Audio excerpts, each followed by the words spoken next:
I'm not a math guy. I'm a picture guy. And all this says is, look, I'm going to make less money as a seller right here at the beginning, but I make a ton of money right before expiration, which means, gee, where would I like to be the seller? The closer to expiration, the more money you make per day. The higher the theta will be as you get closer to expiration. Theta will change. So as theta rises, time value of the option drops. Okay, same chart, different stuff. Okay, now watch. This is the good analogy right here. So check this out.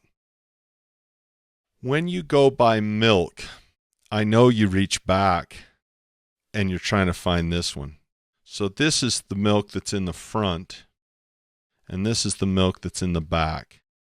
And I get a better deal on milk than Corey does because my arm is longer than his is. Corey might get back, 2 or 3, maybe might find another day or 2 of expiration. Me, I reach back there so far I can grab the cow by the udder and milk my stuff fresh. That's how far I can reach back there. Okay, I can really milk that stuff, buddy. And so if you were a seller, let's say you're the store owner,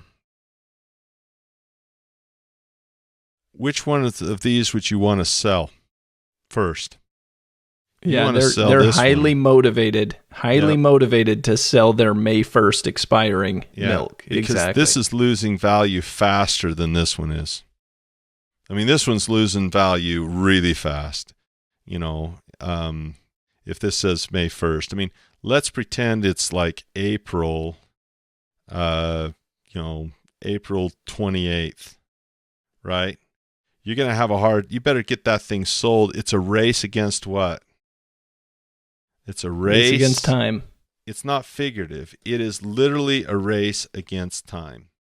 I get this thing sold for more? And here's the thing. He had a buy price. Let's say this carton of milk costs him wholesale 75 cents. He'd like to sell it at $1.50. And this would be his delta move. He bought down here. This is what his buy price was. This is what his sell price he hopes can be. But he's got to get this $1.50 out of it before when? Because if he can't get this $1.50 out of it, he's going to make zero. In fact, he might even sell this. He would lose. He would lose his 75 cents if he has to chuck it. He might be willing to sell this for 60 cents and take a loss just so he doesn't lose his whole 75. It's a race against time. Yep. Okay, so just remember, when you're buying option, you're buying milk, man. Did I say milk, man, too close together? I didn't call you. I don't mean you're milk, man. I just said you're buying milk, comma, dude, man, dudette. Friend, student, awesome person. Follow that? Yep. But if you were a buyer, which one would you be more interested in buying? Well, if you were going to drink the milk this day, maybe you like it at 60 cents. If you're going to drink the milk this day. But if you got to stick that thing in the fridge, you better be buying more time. Because time is your enemy when you buy milk. So buyers probably are more excited about that one. And if the price was the same, let's say both of them are $1.50, right? If both of them were $1.50, you can tell I don't shop because I have no idea how much milk is.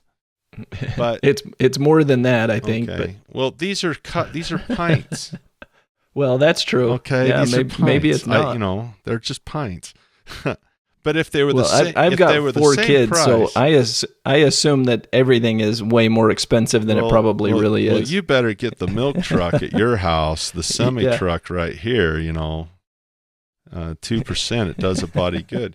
But which one would you rather buy if the price was the same? Well, you'd want to buy this one as a buyer.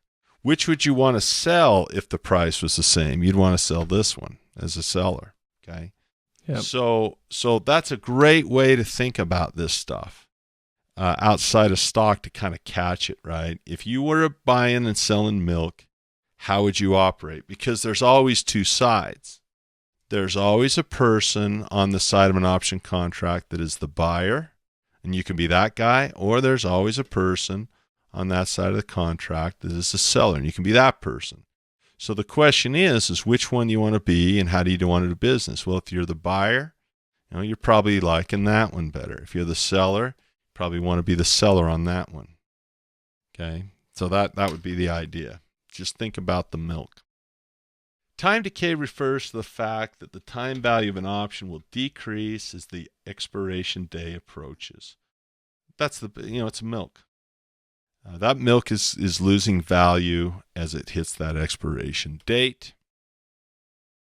When buying an option, you want time decay to be slow. And when you're selling an option, you want time decay to be fast.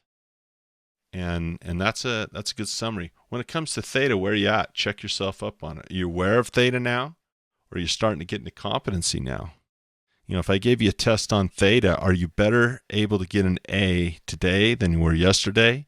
And in terms of proficiency, if you really work on this lesson and you really practice it and let it digest now, Now, letting it digest isn't like digesting food where you go take a nap on the couch after you eat. What I mean by letting it digest here is to go into your paper trade account.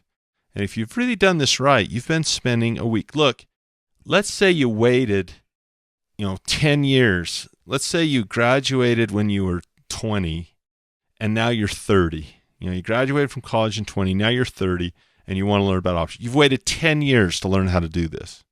I'm asking you to take 1 week and digest Theta before we get into Vega.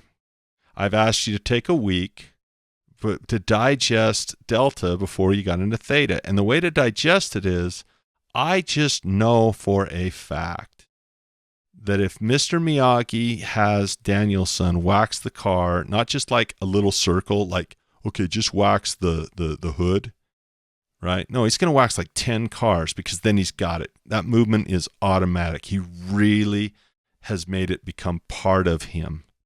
But if he doesn't wax those 4 cars, the movement hasn't become part of him. It's not integrated yet. And education, evidence is education, is when you have transformation. True evidence of education is when you transform, where you can do something now that you couldn't do before. Well, if all Mr. Miyagi does is instruct Daniel-san, then he hasn't become integrated. He's given a speech. But if Daniel-san goes out and waxes those cars, his arms may hurt. It might not be the most pleasant thing, but isn't Mr. Miyagi really taken? What he really wants is to be proficient. So I'm asking you, I can't force you, but I'm asking you to simply say, look, I will take a week and I'll spend 10 minutes looking at my paper trade account and just watch the Delta number change and track it and write it down and see how much it changed. And then you get what's called experience. And there's no substitute for experience because tree rings come once a year. Are we teaching this the right way, in your opinion, Corey? Absolutely. I think that was a great lesson on Theta. Really great. Lesson. So, Theta tells us how much money the option will lose in a day's time. Theta is relative to the next day, no matter if the market is, look how I spelled matter. That's so good. I'll give you a T. M-A, we'll throw another T in there. Yeah. No matter if the market is open or not. Theta is always a negative number because time is spent each day. Theta, time decay, should not be a surprise. Now, this I want to comment on a little bit. Someone will buy an option, and the stock price won't move, and they lost money in the option. Their option is a few cents less that day, and they freak out, dude. They're like, well, wait a minute. I bought this stock. The stock hasn't moved. The stock will move a penny, and they'll lose 3 pennies or 4 pennies in their option. And they're like, wait a minute, how come I'm losing money in my option when the stock hasn't moved? Do you know what I'm talking about, Corey? Yep, absolutely. People are like, how did this happen? This is wrong. And then what do? They blame the brokerage. They blame the market. Yep. This market maker's screwing me, right? Time decay should not be a surprise. It's guaranteed. It's 100% going to happen. Theta will grow larger as the expiration day approaches. Theta is largest in at-the-money options. So when we sell options, this is kind of fun to know because that's where we're going to get the best time decay early. And when not out of the money, but at the money. When we buy options, we want time decay to be slow. Think milk.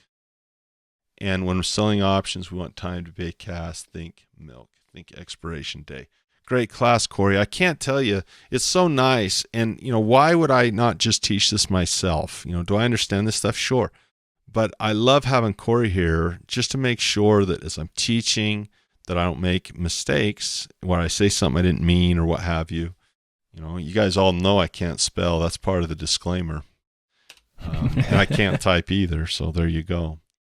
But it's been great. It's just great to teach, and I can feel. It's weird. I can feel people's spirit as a teacher. I can feel them when they get smarter. I can feel it happening, and it's a satisfying feeling. So we appreciate all of our students. I have to say these are very fun to do. I enjoy them, and there's a lot of great material here. So just good lessons. Yeah. Go out, paper trade it.